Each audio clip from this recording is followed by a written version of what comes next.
Introduction of the these four we run this house.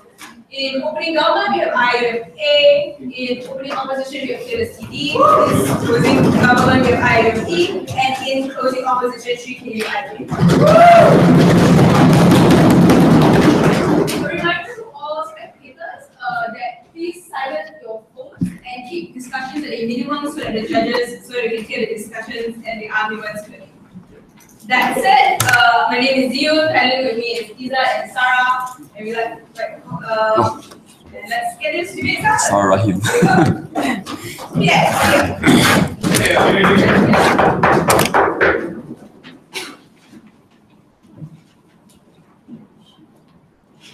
Ladies and gentlemen, Afghanistan as a nation has been wrecked. It has been wrecked by years of civilians spent subservient to terrorists. It's been wrecked by years civilians have been spent subservient to white foreigners. It's been wrecked by years spent struggling for civilians' right for freedom. We think it is abhorrent that Donald Trump decides the solution to those problems is more Western imposition, it's more Western fighters, and more Western boots on the ground. We don't think that is the case. We think that this is likely to stymie any sort of organic change Afghanistan is likely to have, and we also think that it's likely to fan the flames of anti-US sentiments that already exist in a nation that has a very complicated relationship with the West. We are proud to stand on side opening government. What is the alternative in this debate? Three things we reckon. One, we are fine with Afghanistan pursuing their own military efforts. We are fine with them using their own armies, their own ground forces, and their own air forces to properly deal with Taliban insurgency. Secondly, we are happy with Taliban allies backing and providing allies and support to these particular causes. We think that India, for example, who have garnered a very healthy relationship with Afghanistan, are likely to provide the forces needed. But thirdly, we are fine with, for example, better and higher and more productive assimilation with locals, for instance. We are fine with background checks for locals. We are fine with social welfare to ensure that locals are on our side. We are fine with them fostering a better relationship with the government. In essence, what we want, thank you, is organic change as opposed to one that is forced. Two important pieces of clarification before I move on to my substantives. One, what is Trump's declaration? And two, what is the state of Afghanistan today? So one, on Trump's declaration, two things he has said. One, US has committed ground troops into the Afghanistan conflict with Taliban.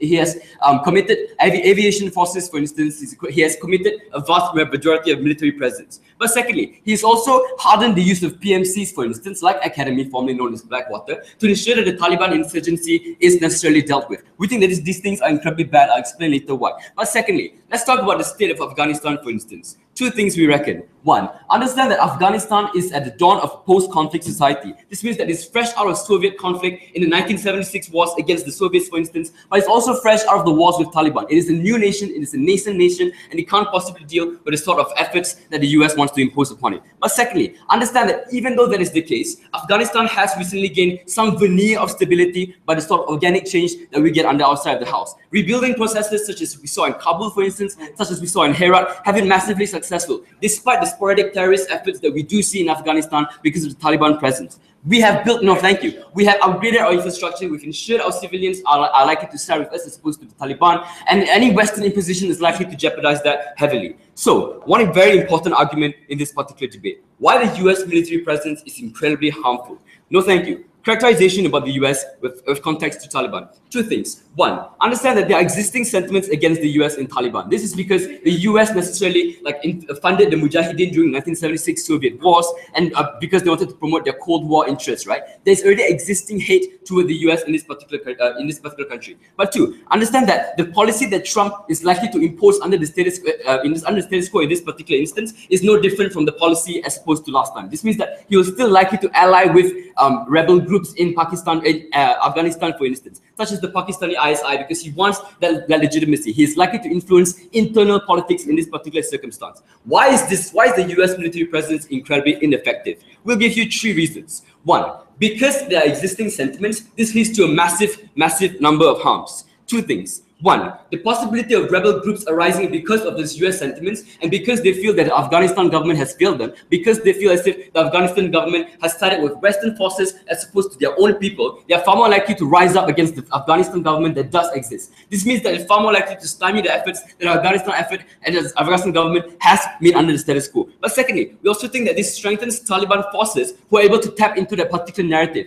Insofar as those sentiments exist in Afghanistan, that's precisely when the Taliban, who already profited from the fact that these people hate the US, are able to tap into that and tell the people, tell the public that the Afghanistan government has failed you. They will tell the public that we are the solution to your problems. We are the ones who have a veneer of Islamic legitimacy, and we think this is incredibly bad. What is the comparative? The comparative is at the point in which you get organic change. Afghanistan efforts are more likely to be seen as legitimate than US. These Afghanistan governments who are your own people, who comprise of your own clan, your own tribes. There's no Western imposition, nor no white faces in these particular places, right? This is incredibly important insofar as it is the people that you want to convince. But secondly, no, thank you. Understand that Trump has absolutely no policy for post-reconstructive efforts. And we can prove this structurally, right? How am I going to do that? Two, understand that one, he's really doing this because of populist Republican sentiments who garner for foreign interventionism as opposed to one that is like not intervening, right? It's a populist move. But secondly, understand that the military-industrial complex does exist in the US, right? What does this mean? This means that the military force in the US has massive say and massive power to lobby to the government and to politicians. They pay these politicians by offering them jobs after their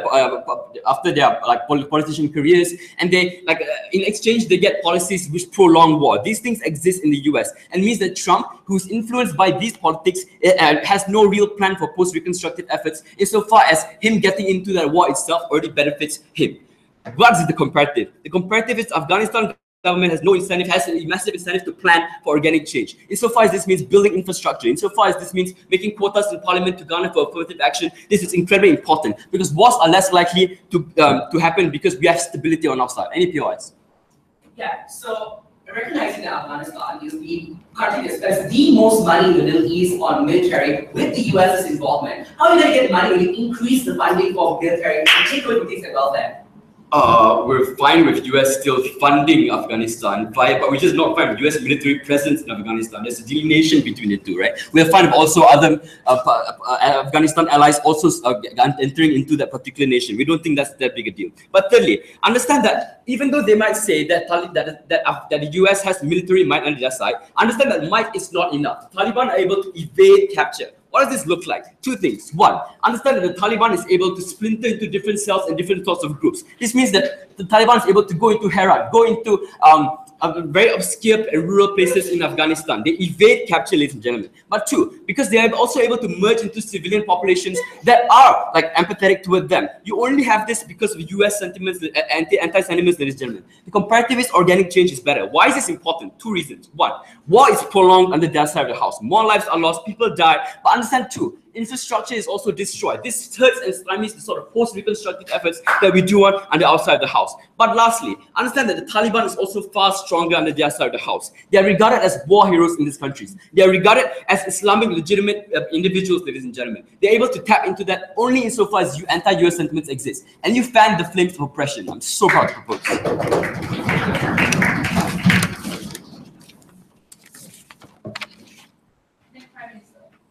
Next, we invite Novice.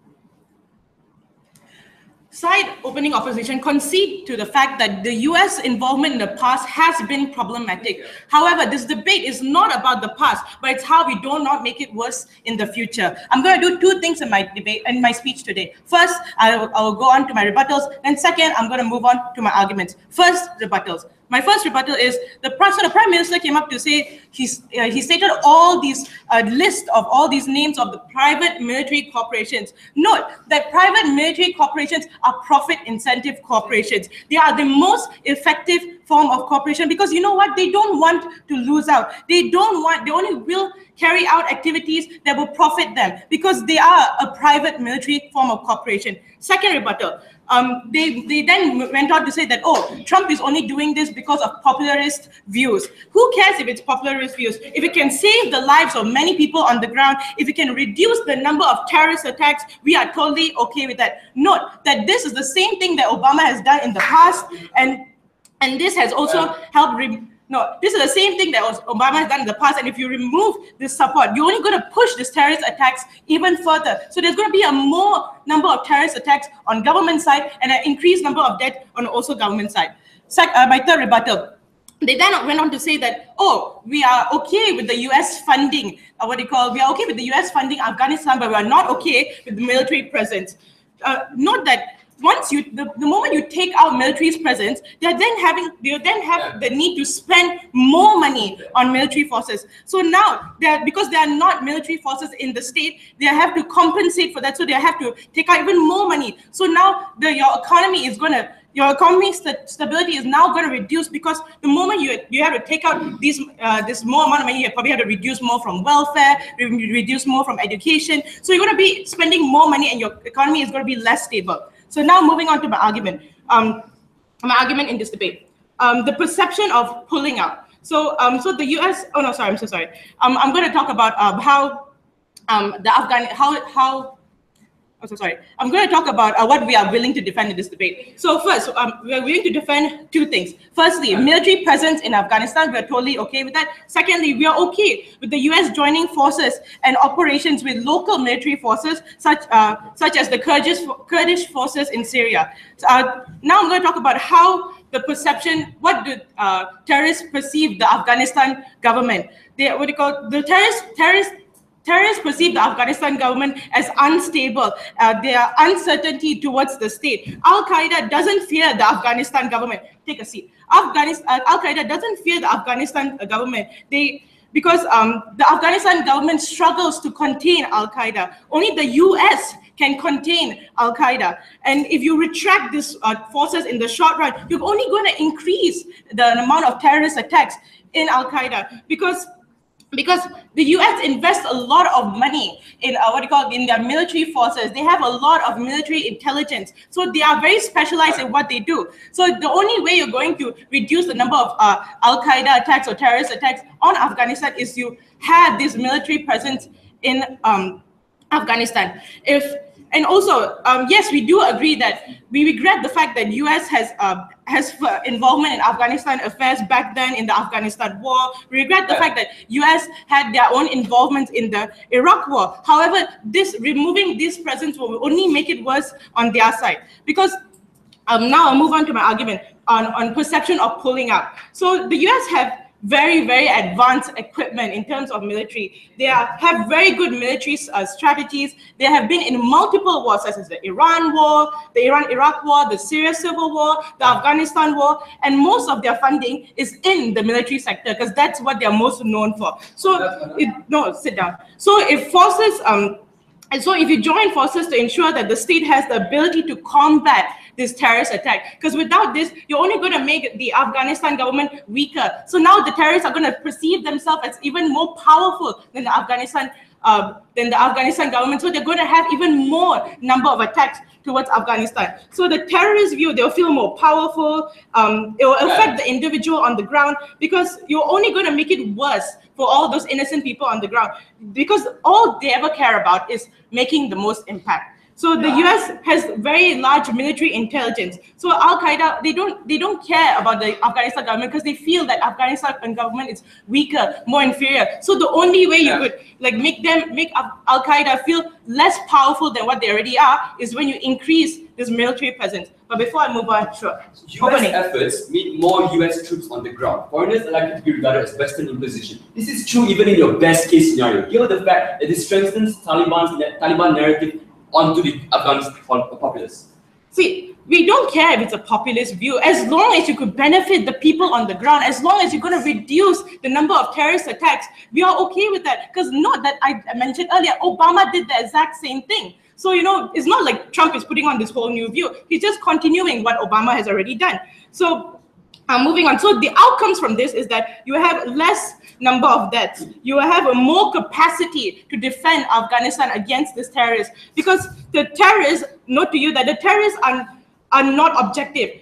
They're just like before this, they were not objective. They were just against the US. However, now their motives have changed. Now all Al-Qaeda, Al-Qaeda and ISIS, all they want to establish is an Islamic state.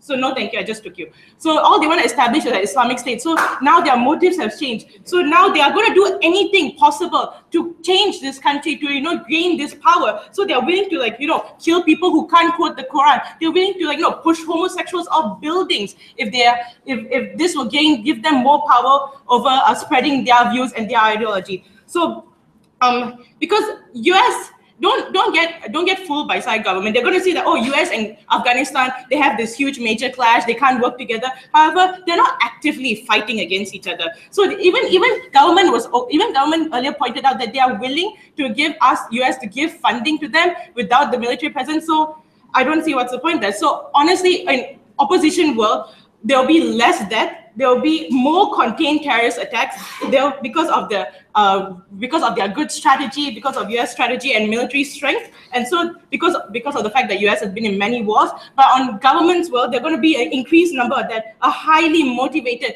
terrorist attack and a highly motivated terrorist attack in a larger scale. So go for side opposition, because we are willing to defend a world where there'll be less death, there'll be less number of terrorist attacks, and it'll benefit everyone as a whole. So I'm very happy to oppose. State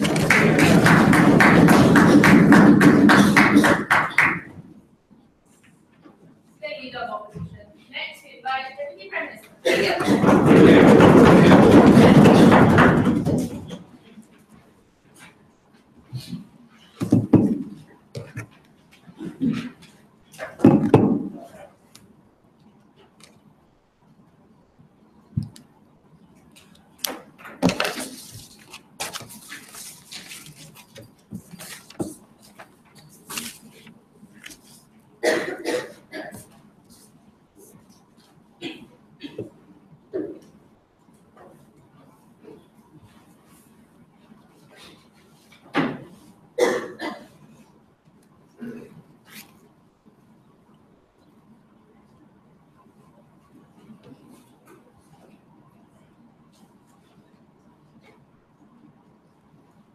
we will have tremendous success with tremendous amount of troops in a tremendously bad country are just not the words of a man capable of protecting a country that has gone through so much detriment, right? Especially considering, A, he comes from the same party with the same kind of populist ideas that fueled the war in Afghanistan, that fueled the war in Iraq, that created things like vacuums of powers in which countries suffered so much problems, right? We think that that side conveniently saying that populism is a good thing because it somehow caters to Afghan people without taking any historical context into consideration is purely, and I say this very seriously, a stupid proposition. Three things that they said in their speech that I'm going to re-clarify, right? Firstly, state has to spend more money if US is not funding them. Firstly, right? We said we're okay with funding. It's totally fine, right? You can fund welfare programs. We will still have aids coming to these countries to protect certain people, right? We understand their economy is suffering things like detriment and things like that, right? Which is why we're okay. We're not taking that stance, right? Secondly, they said that the US is good. The US populist ideas are good and whatnot. Firstly, right? You have to understand that the same kind of sentiment that fuels US populism in like right-wing politics and things like that are usually sentiments like America is better. Or I want to live in a country in which America is the strongest country in the world. Or countries like Afghanistan are bad and just not good enough to take care of themselves, right? These are not the kinds of sentiments that help you win a war in which a country has just suffered your problems and a country is more likely going to reject most of your stuff, right? And lastly, that they have really, really good military setup, right? One, I don't think it matters how good your military setup is if you're not putting it to adequate use, right? We know that Trump's policy stays deviant of any long-term proposals for this country, right? Two things I'm going to bring to you in my speech. One, why Trump's proposal is an unproductive and dangerous thing to do for Afghanistan, and mostly bring back Khalid's things because they were heavily unengaged with. Secondly, I'll further impact why organic change is a better alternative to this country and why the Taliban will be better off in a world in which the US constantly intervenes. They mentioned in their setup that this is a debate about what is for the good fortune for Afghanistan, right? What is for the good future? Firstly, you have to explain to me how Trump's proposal specifically is good for Afghanistan, considering one, by nature, it's very similar to the one George Bush had, right? Which is constant military troops without any long-term plan or actual understanding of the context of these countries, the kind of rebel groups that exist, and the kinds of sentiments that exist, right? We need to understand that the problem in tackling Taliban is more than just like, oh, look, they're an evil group that kills individuals. We have to know that, one, they have public support, right? We know public support also exists within the Afghan military. There's not the same kind of support that exists within the military in the United States, right? Considering the Afghan military hasn't caused detriment to the country in the same level the United States has. But secondly, right, coming back to what Khalid said, and it wasn't engaged with, this policy stays deviant of any long-term proposals. What is Trump's proposal for the long run? It's literally just constantly funding like the US military, constantly funding PMCs like Blackwater to go inside and like carry out military operations. What does this necessarily mean? One, we know that Taliban actually control specific areas of this country, right? So if you go there and your only plan is to wipe out these people without a long-term proposal, what do you necessarily mean? What does this necessarily entail? One, it creates things like vacuum of powers that were created like in Iraq, right? Or that was created in some parts of Afghanistan after the war. What does this necessarily entail? This entails two things. One, that other rebel groups in the country can rise up and take over these lands. We've seen this happen in many instances, right? We know that this plan doesn't actually have anything in place like actually establishing democracy or liberal ideologies in this country like they were trying to talk about, right? We know that this plan does, realistically, it's not consistent with any of the things they were trying to propose. It's solely a military intervention to take out the Taliban without any long-term things in place, right? Secondly, we need to understand exactly how detrimental those populist ideas actually are. We can't necessarily cater to the same kinds of individuals who always succumb to American supremacy and thinking that other countries are always going to be like inferior to them, right? So when you go into Afghanistan and carry out these interventions with the idea that this is a country that is actually inferior to you, this is a country that can't govern itself. Firstly, even these like the populace that isn't all like motivated by emotion and things like that is not going to want to accept this kind of intervention. But secondly, the kinds of people that are like fence sitters on whether or not to support the Afghan military or the Taliban, these individuals are more likely to side with a side that isn't in favor of the same kind of military that comes from the same political party that destroyed their country a couple years ago, right? Secondly, why organic change is a much better alternative to this debate, to this proposal. We have the advantage of support. How do I impact this? One, in order to win a war, you need the public's side, right? So to ensure that there's the most efficient kind of fight possible, we need to establish two things. One, we need to make sure that individuals on the ground are siding with the right kinds of people, right? We know that the Afghan military has actually made significant progress in the way it's combating certain troops, right? We know this has happened in many countries. For example, even Iraq, it's recently rebuilding and has constantly fought ISIS on a large scale. We know that these countries are actually capable of doing so. Sure, they might not have the same kind of military military capital the United States has. But we don't think military capital translates into fighting a war effectively. It is how you cater to the public's mentality in garnering support, right? Public's mentality is important for two reasons. One, it helps you fight an efficient war because more people are willing to opt with your side. But secondly, right, it helps contain sustainability within the country after the war is finished. People know which government is actually legitimate, which parties to actually support, because these are the ones that helped our country out. Why won't this happen under their side? One, because we know that when the Afghan military is like heavily partnered with the United States military or some PMC like Blackwater, there's two things that will happen. One, the people have the historical context to prove that this won't work, right? The sentiments are very much still alive. You know that these countries have still suffered like the problems of war. Afghanistan is still struggling to rebuild a lot of its economy and things like that, right? So secondly, the whole war hero sentiment that Khalid talked about, people are still deciding which side to side on. So in the point in which Western ideas will come into these countries, and like Western armies are the ones that will fight these groups, right? More people are willing to think that these groups, more people are willing to side with rebels in oppositions, right? Because of the fact that these rebels have just not done enough to their, done too much to their economy at the same level the United States has. But lastly, right, what does this necessarily entail? At the point in which sufficient support actually happens for these groups can be provided things like safe havens within countries, right? We know that this happened in Pakistan, where people were literally protecting Osama bin Laden in a town next to the Pakistani military base of ISI, right? This is an extremely bad thing that happened in these countries simply because of the fact that people were against Western imperialism, right? People were against Western interventions because they thought that that caused more detriment to their country than anything that the rebels could possibly do to them, right? So one, we need to understand that this is a war in which we need the public support, and a public that is already opposed to the United States for legitimate reasons cannot in any circumstance side with the Afghan military once it's sided with them. Secondly, this is just a more effective way of making sure that we don't allow these terrorists any way to opt out by garnering support, by having safe havens, by being granted places to survive and places to survive and govern by local individuals, right? So we know that this is a proposal that won't work considering Trump has no long-term policies in mind. Secondly, it's just the same kind of political party, same kind of political methods that cause detriment to the country in the long run. As someone who loves Afghanistan, I am proud and prouder to oppose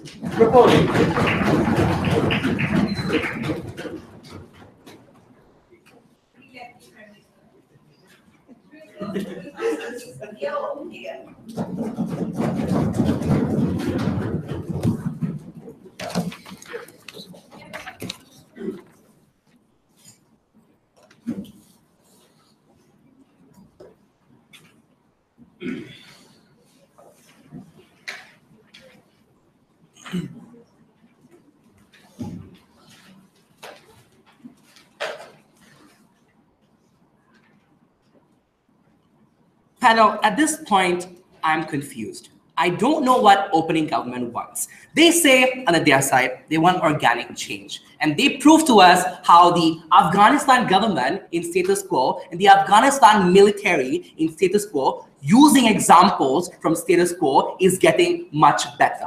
Recognize status quo is when the US has been continuously militarily present in the Afghanistan world. They have never provided a sound analysis to tell us how exactly can the state continually be self-sufficient in the long run, recognizing that there's going to be a rift when the US pulls out, which is the alternative they have to defend. A couple of things were mentioned here and there. I'm going to tackle them and tell you why those are invalid. Before I move on, I'm going to tell you that opening opposition will be the first ones to tell you how the state functions best. And we will also give you long-run analysis. We've already proven to you in Dhira's speech a little bit, but I'll push it a little more further. And I'll also characterize to you what the Taliban does to status quo, how are they going to function, and what are the kind of characteristics they're going to embrace once the US pulls out, and the kind of rhetoric that's actually going to be involving the people on the ground, not the outdated, just everyone buys into anti-US rhetoric that's coming out from opening government. Before I move on to responses to a lot of things that came out before, to speakers before me, right? Firstly, on this idea of anti-US sentiments. Firstly, we concede as a first response that sure, some individuals in Afghanistan buy into the rhetoric of the Taliban and like how they use the anti-US rhetoric to garner individuals, right? But recognize, we don't live in the 1980s, in the 1990s anymore, where the Arab Spring happens, and it's just a simple, narrow, streamlined narrative saying we hate the US, opt into us. The motives of terrorist groups such as Taliban ISIS, Al-Qaeda are now diversified. They don't just stop at anti-US rhetoric. They want to establish states that are Islamic, like what ISIS wants to do. Like the Taliban does not like the Afghan government. They don't want to be in any way complicit with what the Afghan government does, since there's no kind of synergy between both these forces. There's no explanation as to how there's going to be a sustainable relationship or how they're actually going to fear the Afghan government anymore. I will tell you, Tira already told you earlier about how in status quo, the best way in order to keep these Taliban forces and Al-Qaeda forces is to ensure that the US is present with their military strategies and their military equipment that is not at par with the Afghanistan ones. It's much, much better, right? But I'll tell you a little bit more about what the kind of rhetoric is going to happen on the their side, because this is exactly what's going to happen. The US is going to pull out. When the US pulls out, since there is no relationship, there's no good relationship between the Afghan government and the Taliban are going to now talk about rhetorics about how they want to best empower their objective. What are these objectives? For example, they're going to say things like, if you're going to continue buying into, since the US has pulled out and there's no anti-US rhetoric anymore, now they're going to say things like, the Afghan government is the enemy, we need to opt into us, we need an alternative towards the government, buy into the state that we are talking about, the things that we are proposing, which are far, far more radical and objectively harmful to individuals on the ground. What are the things they are more likely to see on their side? Things like more oppressive hudud laws, more oppressive laws that directly target minorities, target individuals who can't quote verses of the Al-Quran, who can't be the best form of Islam that Taliban wants and Al-Qaeda wants, right? These are the kind of things that happen on their side. Don't buy into the simple, narrow-minded US rhetoric they're talking about. Nextly, on this ridiculous idea of how they're going to have economic and financial stability on their side, because apparently on their side, they're going to have aid. First response, the best way to restructure an economy is not to accept aid, it's not to receive foreign aid. I'm going to give you examples for this, right? It's best to allow the state to be the arbiter, which is what is happening in status quo. I will tell you in my argumentation later why the US's involvement is in the best interest of economic viabilities, in economic opportunities, right? Also, it is so oppressive when it comes to post-conflict societies, right? For example, Egypt, right, is now in ruins and shambles, and the economy is not restructured, even though they're receiving so much oppressive aid from larger nations who just want to reap our benefits from these nations, right? That is the alternative that they're defending under their side. We don't have that. At the very least, on the outside, we have the US present. There's some degree of security. We are better, and on the side. And also, the fact that the response to their POI from earlier just now is that, they want the US to fund the military, but they don't want the US to be militarily present, right? Firstly, that's just not how the US funds, right? The US channels money to its own military. The US has multitudinous forces that they are currently fighting right now, like North Korea, like so many other forces that they have to channel to. There's no incentive whatsoever for there to be a direct contribution to military funding in the United States of America. No, thank you. Firstly, on the argument about, I'm going to talk to you in my speech more about economic stability and how you best restructure the economy and how that's already working in status quo, how the alternative is going to be far worse, right? Recognize, on their side, there's not going to be stability. And in any post-conflict society or in any society that wants to restructure its economy, it needs to have some degree of financial stability in the short run as well as in the long run in order to have some degree of certainty of the economy, to have things like welfare, to have things like education and restructuring programs. No, thank you. I'll take you later. All right. Recognizing this, under their side, they're not going to have this stability because they're going to have, firstly, increased terrorist attacks because now Taliban sees that the US has pulled out. Since there are no direct military opposition to these forces, they're going to be able to they're more likely to go out and try and recruit more individuals. They're more likely to want to topple and gain the ability just because it's far easier, right? It's pretty simple logic. If it's easier, they're more likely going to want to opt into it, right? Next, on the idea of how we better restructuring development, right? Before that, closing. So why do you assume that the best way to stop a war is to launch a war at once more? Okay, that was a really vague POI, but we are not launching any wars. There are no active wars right now. Terrorism is rife right now. Terrorism is far more likely to be rife under your side, right? First, on the idea of restructuring development, right? Firstly, first I want to point out, right, the restructuring that's happening in Kabul and Herat right now is status quo. The fact that all this can happen right now is good enough. They're more than happy to defend this, right? What's going to happen on their side? Because at least on our side, we have some degree of security. The US's presence and the US's involvement is seen as since the most capacitated militarily capacitated nation in the world is now present in these nations, in Afghanistan, they are more likely to want to channel funding into these areas. So like right now, things like World Bank are more likely to want to fund and to more likely want to fund restructuring like programs in Afghanistan, because of the fact that there's no active wars going on and there's some degree of security in the economy, right? So countries like let me point out to you, right? Like in the African continent, like countries that are rife with like terrorist activities like Nigeria and Boko Haram rarely receive aid, rarely receive some degree of help, right? There always needs to be the prerequisite of security in order to have some degree of financial stability, right? Recognize on the our side, we took on the burden and proved to you on how in the long run, at the very least, we have some degree of financial stability. If it comes at the cost of individuals, we are not willing to support that.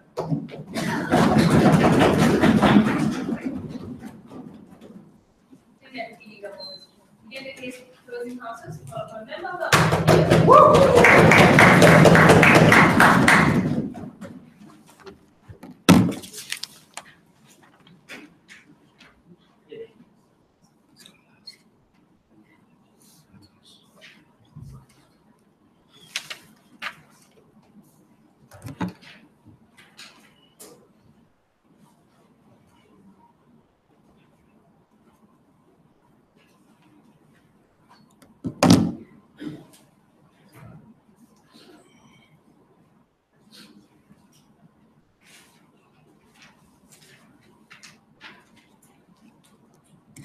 Madam Speaker, it's interesting that DLO end his speech by giving the example of Boko Haram. And I think this is a case we need to idealize in this debate. Because you have to understand that Boko Haram was combated by the Nigerian military, not by the US military. And US incentivized the Nigerian military by providing logistics and military support and funding and ammunition also. And we believe Boko Haram has been crippled to this extent because of the because they are like a direct intervention from the US military. The Nigerian militaries are best accepted in society, and people, the locals accept the military and the objective of the government. And notice that all policies, such as economic policies that will come after the post-war, we must accept it from the citizens by the government, because then the government ends the war and government has better legitimacy on the on its citizens. Yeah. So what I'll be telling you in this debate, firstly, is what is the nature of military intervention, and secondly, what is the implication on the United States? But before that, a couple of rebuttals. So like, I won't go with the first argument of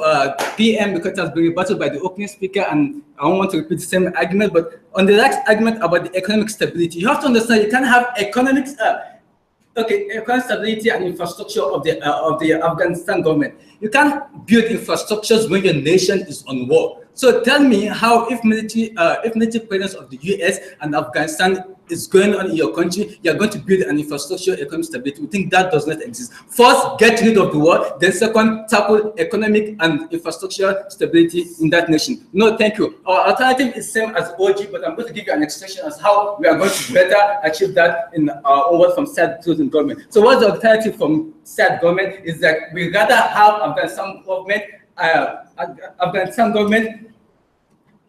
fight this war. So how are we going to incentivize this? First, we are going to provide logistics, funds, military training, and intelligence to this Afghanistan government to equip their military and their logistics in fighting this war. So what will this lead to?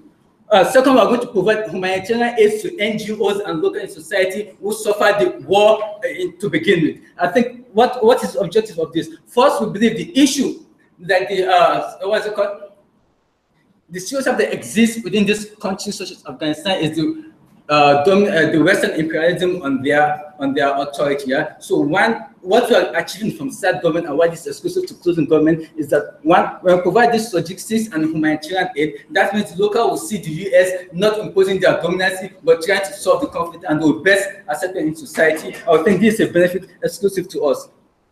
Second is that this gives room for neighboring countries and the Gulf War state to also intervene in this nation. I would believe that also delegitimize this stereotype that exists in the status quo. I would believe we want that. Okay, so now coming to my argument. What does military intervention looks like? You have to understand that military presence means a lot of things. Firstly, it is usually aligned with mass killing, genocides, human rights violation, and casualty at all ends. So what does the activism of war mean? Because you should understand that US armies coming into Afghanistan first have less incentive to care for the locals.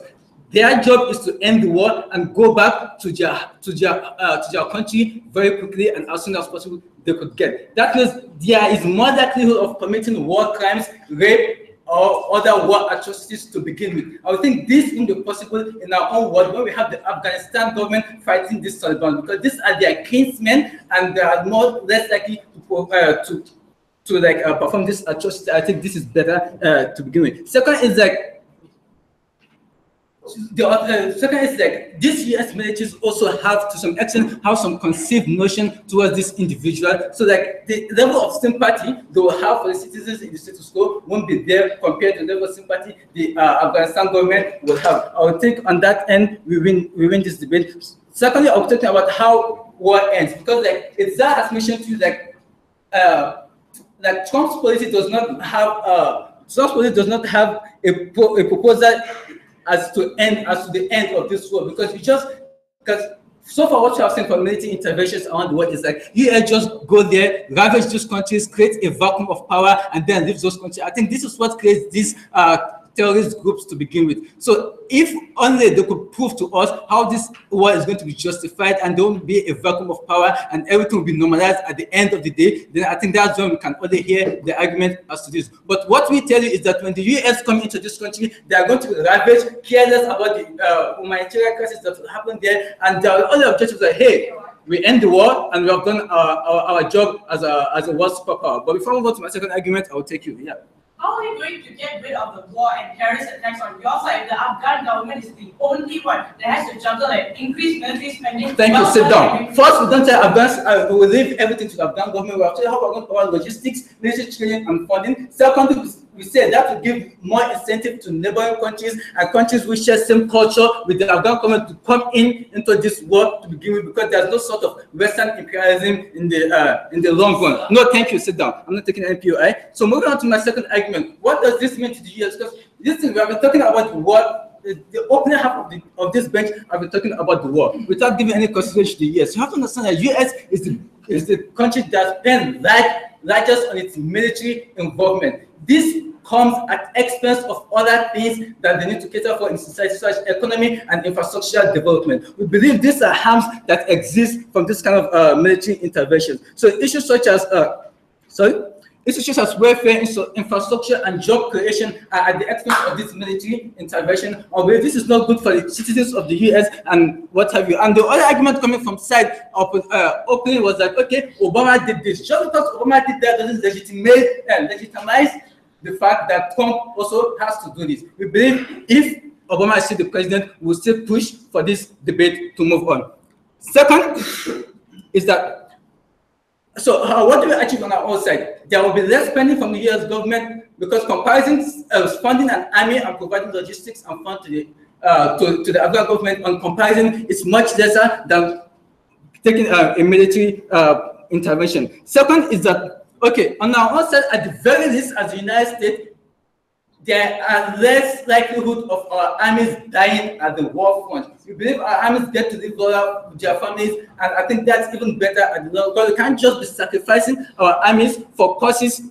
Can't just sacrifice our armies for military interventions in which those nations can even fight it. So, to judge this debate, Madam Speaker, we believe closing government wins this debate by two reasons. First, we've told you how the fighting of Afghanistan will be mostly achieved on our own side, because the kind of policies such as funding and humanitarian aid will break the stereotype that exists against Western imperialism. Second, we told you that US has less incentive and will spend less on armies and cater more on infrastructures and welfare in their own state. All these said, closing government wins this debate. Thank you.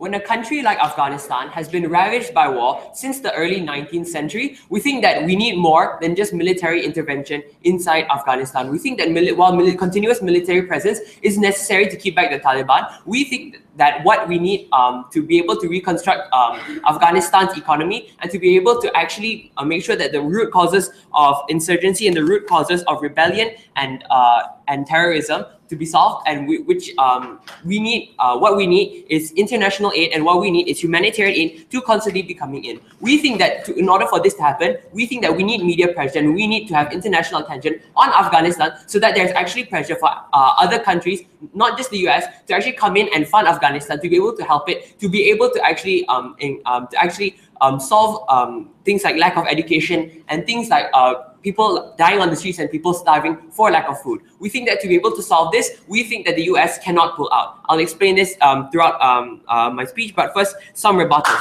So a member of government came up and talked to you about how when the US intervenes, because they are not locals and because they are actually foreigners, there'll be more war crimes and there'll be more chance of things like rape and other stuff. But we think that due to things like checks and balances and due to oversight, we think that these things can be easily solved, and we don't think that's actually a problem with the US intervention itself. We think that things like the Bush wars inside Iraq and other wars have already taught us how to properly oversee a military, and we think that these things harms can be minimalized. So moving on from that, we think that this increased oversight, because the world as a whole actually has learned from the Iraq war and has learned from other US interventions in the past, we think that this increased oversight and this means that there'll be more media presence. We see that this has happened in things like in places like Syria, where once the US intervenes, we see that there's a lot more international attention on areas that the US intervenes in, because now that the US intervenes, a large part of the international community also has a stake in the area. We think that because of that, we think that we are more likely to have more international pressure and more media pressure on these countries. We think that because of that, we think that humanitarian aid and other forms of aid are more likely to come in. We think that these forms of aid are necessary to help actually make sure that the Afghani economy can actually start, because we see that when the Afghani economy has been stagnant for 30 years, we think that we still need foreign aid to come in and to actually help it. So that's why we take that under our side. We achieve the aims of being able to end the root cause of terrorism, insurgency, and rebellion. I think that under side closing opposition, we have proven how we need the US to intervene to be able to actually help to be able to actually have this international presence and this international aid on Afghanistan itself. Was my next point. Yes. You're telling me this is not enough among the problem.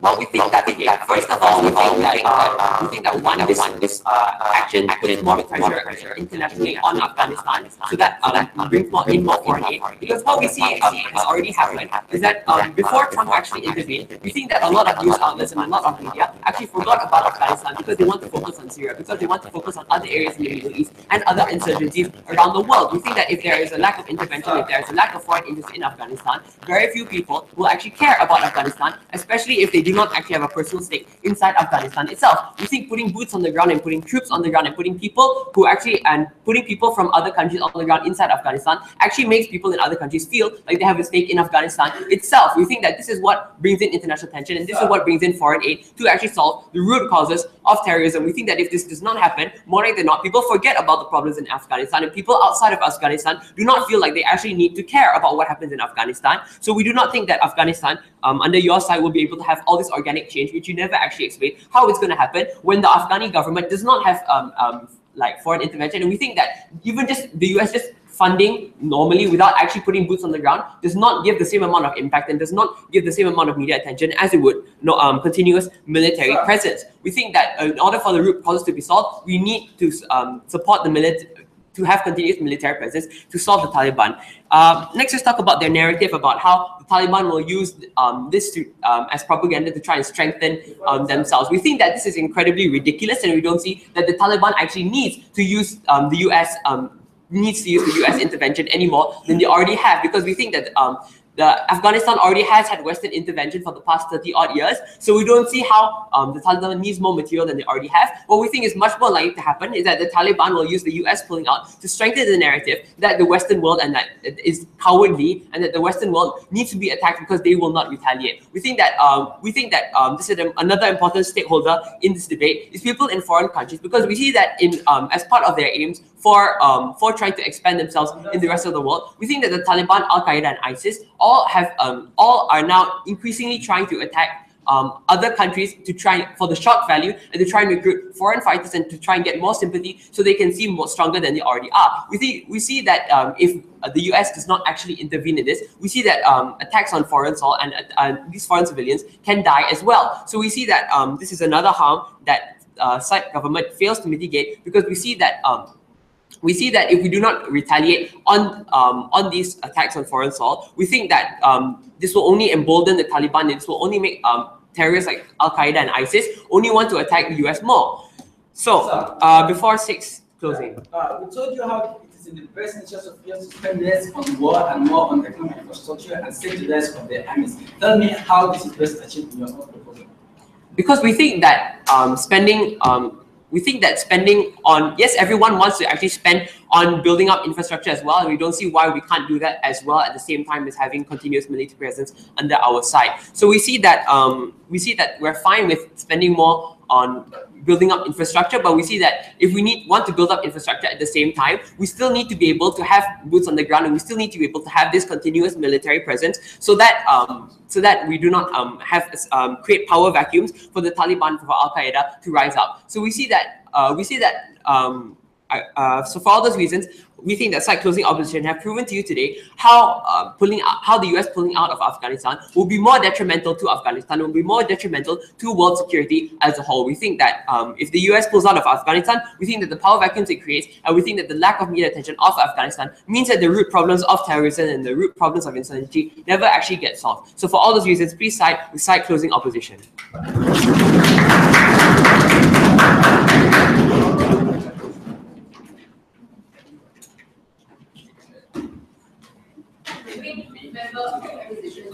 Yes.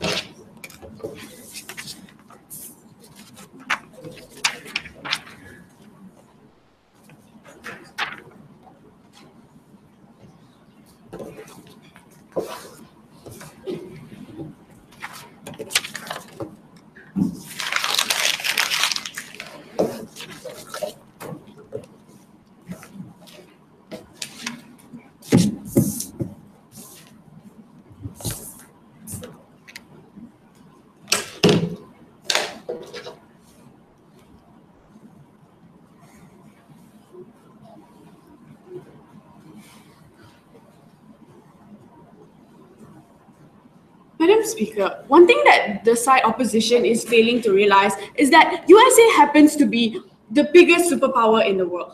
It is a country that pushes for it is a country that has an important place in important movements, right? Like having a place in UN and being the pioneers of the LGBT movement and the feminist movement and so on, right? So we think that it is very important that USA actually caters to all these things, right? So we think that even if there is a conflict and even if the only way to solve that conflict is through war, we think it is only justified for the government to do so, because only government has the incentives to cater to a war that has less damage, right? Because we all know that war in itself is very damaging to a country, right? So a lot of heinous crimes happen when war occurs, and it impacts people on the ground. It impacts infrastructure and economics so deeply that it is really it is only justified that people who are willing to stay throughout and are willing to clean up after they have committed all these crimes, after they have continued with this war, only then it is justified for them to do so, right? And only government has that incentive to actually stay and clean up after the war, because now they have to set up the government all over again, right? And also my member of opposition told you about how Boko Haram was most definitely only eliminated by the government because only they have the best interest of the government in their minds, right? So what are the impacts of war towards countries in itself, right?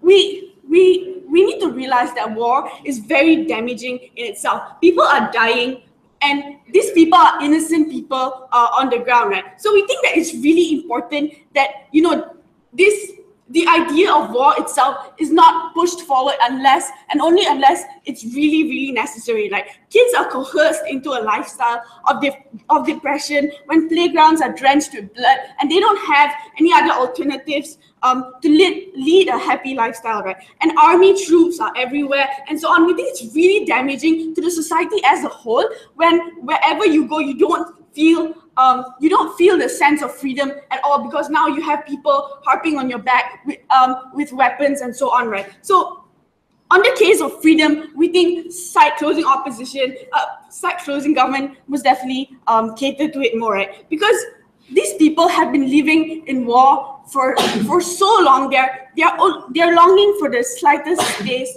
of freedom, right? And we don't think it's justified for the side opposition to say that just because there's terrorists, therefore we want to wage war on these countries and continue doing so, right? We think that military presence in Afghanistan is most definitely not the way to go, right? Even if you want to have United States to actually help these people on the ground, we think that most definitely their funds and so on should be catered to actually building up the society as a whole instead of just continuing with damaging more, right? And we think that it's really important that that war in its own is not encouraged more because it's really, really damaging, right? So side opposition claims that they want to have organic change, right? They want to build more infrastructure while still continue to have war. We think that that idea itself is flawed, right? How are you going to build infrastructure and then go ahead and bomb it on your own? We think it's really just flawed because as much as, you know, if they truly want to cater to the best of the society, we think that they should only focus on building up the community, building up better social policies, building up better infrastructure, building up better education for these people instead of trying to wage war more. Because the idea of war itself, it brings so much harm and damage, and that's all it does. So they also say that, before that. Yeah, so the military presence is to contain the Taliban. Engage with all your war crime examples can also happen when the Taliban continues to gather critical mass on the outside because the US is pulling out. That's exactly what we said. Okay, we do agree, yes, terrorism is bad. It's really, really bad. But you have to concede that terrorism exists almost everywhere, right? It's so but you need to understand that it's the very minority of people that actually are engaging in these things, right? Most people on the ground, they are longing for the very taste of freedom. So we think that just because there are a few groups of terrorists, it's not justified for you to continue war on itself, right? Even in Britain, there is terrorist groups, right? But we don't think it's justified for Britain to suddenly, for US to suddenly wage war on Britain, because, you know, it is, even if it is to an extent where it is so bad, it is only justified for Britain to do so on their people, right? Because at the end, the only people who are going to live with these consequences is the government itself and the people. So we don't see how it's justified for US to suddenly come and wage war or have a military presence on this stance, right? So the side closing opposition also said that there are check and balances in war. But we think that firstly, no, there is no check and balances in war, because when it's justified for you to kill and rape people in the name of war in itself, therefore there is no check and balances. And even if there is check and balances, we think that the US Army would rather protect their army from prosecution, and they would rather cover up the terrible crimes, right? So we think that there were 4 issues in today's debate, right? People who garner better to the people on the ground, who give better hope for freedom and organic change, and who stops war better in the debate today, right? And we think on all those 4 issues, side closing government did better. So.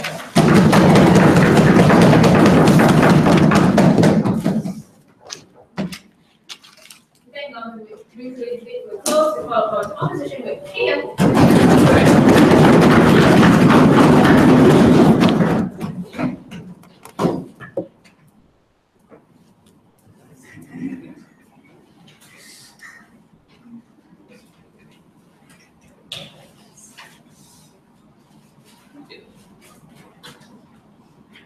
Madam Chair, if I was living in Afghanistan's ground, I would be scared and I would be terrified. My country is unstable. The only reason I'm alive is because of US intervention itself. And that's why we're supporting under side closing opposition today. We tell you that what the US intervention has done is protect people on the ground, and they're going to continue doing that under our side. And I'll prove to you why in my speech today, right? But first of all, a few rebuttals. First, when they said that there's no policy for reconstructive efforts in the future and how these people want freedom and freedom is important. Now, we tell you what's important is the short term, right? Because if you don't have the short term to begin with, the long term will not exist. We tell you the people and the safety of these people are what's important, and how we tell you second, not just the safety, but secondly, people knowing that these people are in danger and these people are going through something that may risk their lives is important, like my previous speaker has said, right? He told you how the media attention on Afghan's grounds is important, and we tell you that we need this to happen, because if this does not happen, your long-term reconstructive efforts will not come in place when these people are not even alive in the first place. Secondly, when you talked about how when we pull out the US troops, that they will somehow garner public support. We don't understand how this will happen, because as you have said earlier, right, these people have always supported the Taliban during the US intervention, and when you pull out, we don't understand how they will lose their support for the Taliban. So we don't understand how this will happen under your side, and we don't see how pulling out will change anything under your side.